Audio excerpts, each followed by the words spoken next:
World cup ફાઇનલને લઈને વધારાની 6 જેટલી ટ્રેન દોડાવાશે, જ્યાં અમદાવાદ મુંબઈની વંદે ભારતમાં વધારાના કોચ ઉમેરાશે। 31 માર્ચ સુધી વધારાના 4 કોચનો ઉમેરો કરવામાં આવનાર છે।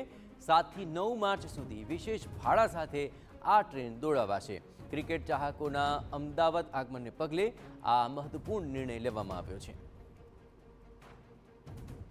તો આખરે 7 માર્ચથી એટલે કે આજથી જ આ કોચ જોડી દેવામાં આવશે કે જેથી ક્રિકેટ રસિકો સરળતાથી અમદાવાદ પહોંચી શકે અને આ મેચનો આનંદ માણી શકે। આ ઉપરાંત 8મી અને 9મી તારીખ સુધી આ વિશેષ વંદે ભારત વિશેષ કોચ સાથે ઉમેરાશે અને ખાસ કરીને તેનું વિશેષ ભાડું પણ રહેશે। વંદે ભારતમાં વધારાના કોચ ઉમેરાશે કે જેથી 7 થી 9 માર્ચ સુધી વિશેષ ભાડા સાથે આ ટ્રેન દોડશે અને ચાહકો અમદાવાદ આવીને મેચનો લાહવો લઈ શકે। આપણે જણાવીએ કે 31 માર્ચ સુધી વધારાના આ 4 કોચ હવે જોડાયેલા રહેશે।